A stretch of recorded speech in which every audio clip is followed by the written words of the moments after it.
अस्सलाम वालेकुम। आप देख रहे हैं English easy tricks with Mohammad Shoaib. आज जो हमारा टॉपिक है वो है द सी की पैराफ्रेजिंग और कंप्रीहेंशन क्वेश्चन। तो पहला हमारे पास स्टेंजा क्या है? The sea is hungry dog, giant and grey, he rolls on the beach all day with his clashing teeth and shaggy jaws. Hour upon hour he gnaws the rumbling, tumbling stones, and bones, bones, bones. The giant sea dog moans, licking his greasy paws. Paraphrasing का मैं हमेशा आपको कहता होता हूँ कि ना तो आपने कोई चीज़ बढ़ानी है और ना ही कम करनी है, आपने वो इसी चीज़ को अपने अल्फाज में लिख देना है। ठीक है। The poet introduces the central metaphor comparing the sea to massive grey dog that is always hungry.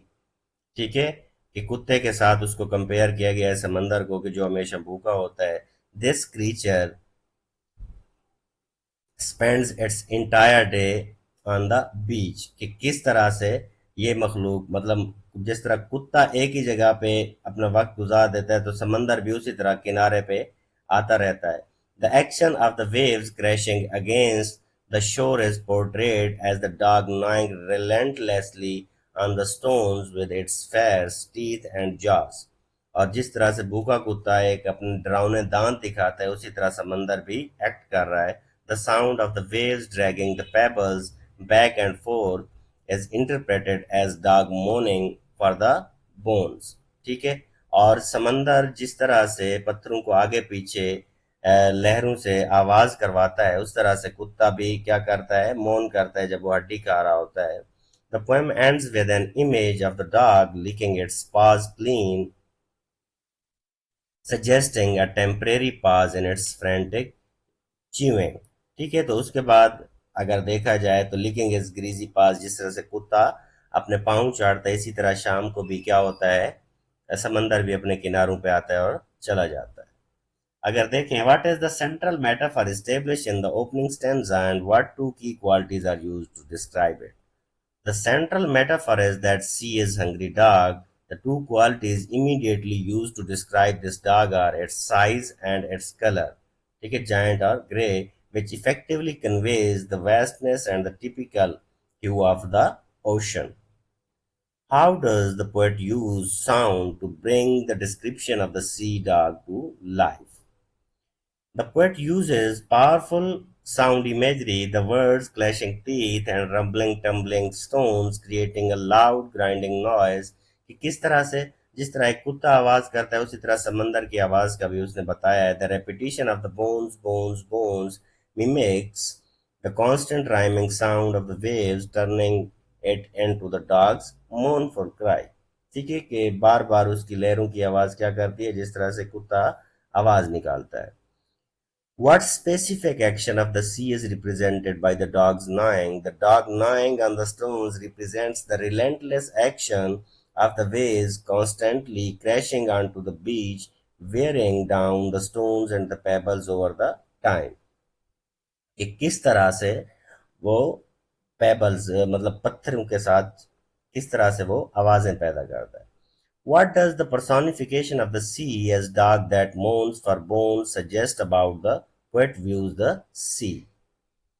It suggests the poet views the sea as living, wanting creature. The moan for bones implies that the sea has deep, insatiable hunger or desire that it is constantly trying but failing to satisfy with the stones। कि ये क्या कर रहा है, जिस तरह कुत्ता हड्डी के साथ खाता रहता है उसकी भूख नहीं मिटती लेकिन फिर भी वो उसको खाने की कोशिश करता रहता है। तो same is case with the ocean, ये भी आके पत्थरों पे आवाज करता रहता है। What is the effect of the final image licking his greasy paws? The image creates a moment of pause and detail, much like a real dog would clean itself after a meal।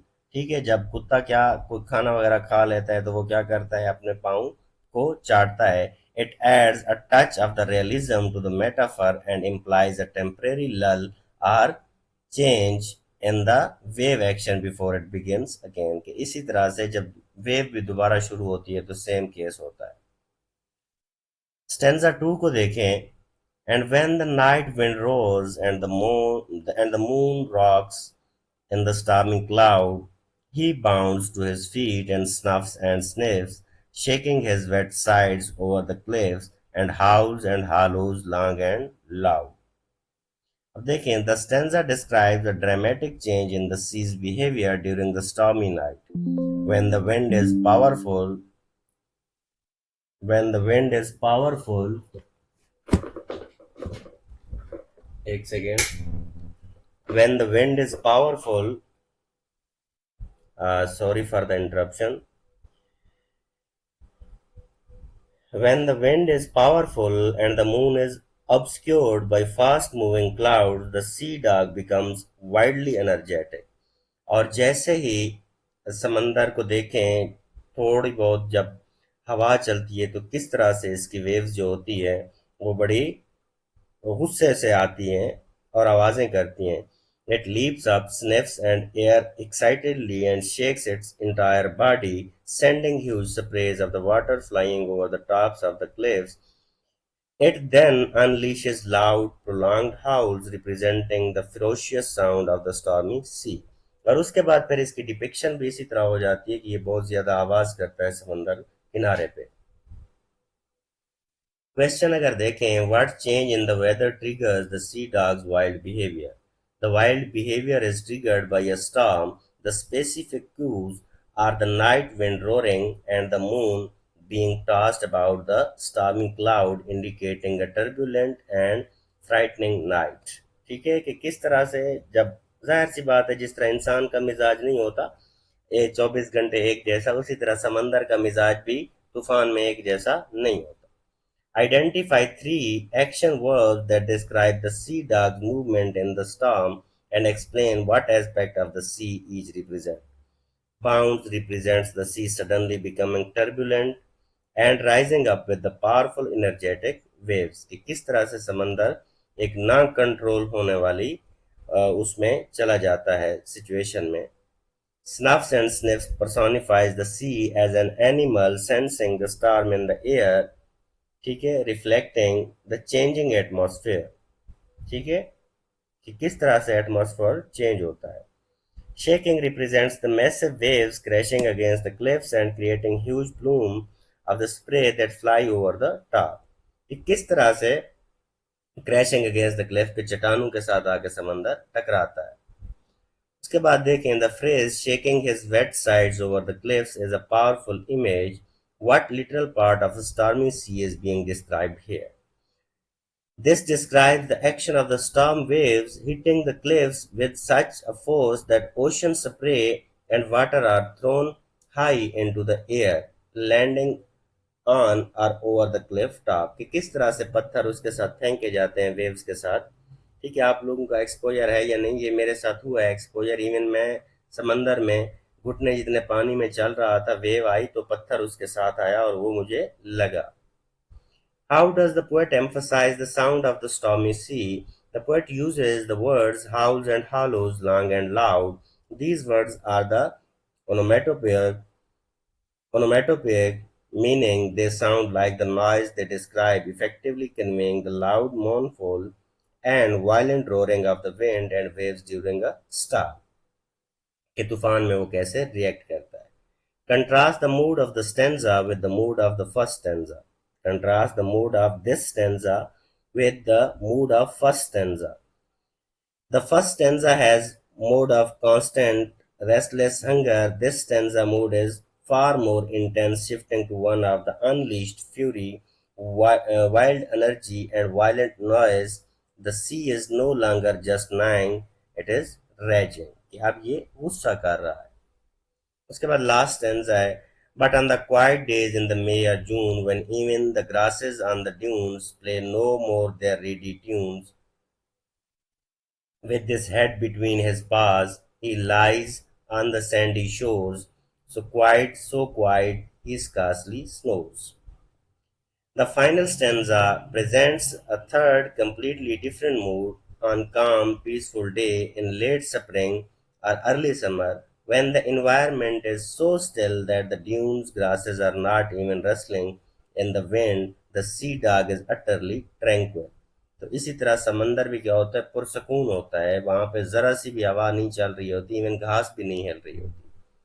It is depicted lying down on the sand in the classic sleeping dog posture with its head on its paws.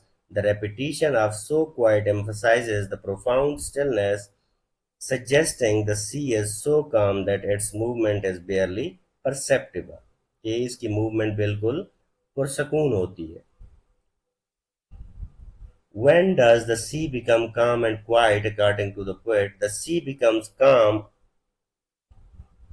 on quiet days in May or June. This specifies the time of the year, often associated with pleasant, stable weather and gentle condition. How does the poet shows that the entire environment is exceptionally still? The poet uses the detail of the dunes grasses, which usually make a whistling or reedy sound in the wind. The fact that they play no more their reedy tunes indicates a complete absence of the wind, emphasizing the deep quietness of the scene. ठीक है कि बिल्कुल ही जब हवा नहीं होती तो इसका मतलब है गहरी चुप. Describe the posture of the sea dog on these quiet days. What does this posture convey? The sea dog lies with his head between his paws. This is a classic posture of the resting or sleeping dog, and it perfectly conveys a state of total peace, contentment, and inactivity. What is the effect of the repetition in the line so quiet, he scarcely snores? The repetition of so quiet reinforces the absolute silence and stillness. कि बिल्कुल गहरी चुप. Adding that it scarcely snows means the sea's movement is so gentle that it's almost unnoticeable, like the faintest breath of the sleeping animal. कि जिस तरह से एक सोते जानवर की आवाज होती है. It highlights the extreme contrast to the loud howling of the storm. In summary, what are the three distinct moods of the sea that poet captures through the metaphor of the dog? The three moods are restlessly hungry, wild and furious, perfectly peaceful. और इनको आप अपने अल्फाज में फिर जितना बताना चाहें बता सकते हैं. तो होपफुली किसी हद तक आपको पैराफ्रेजिंग और ये कंप्रिहेंशन क्वेश्चंस की समझ आई होगी. Thank you so much.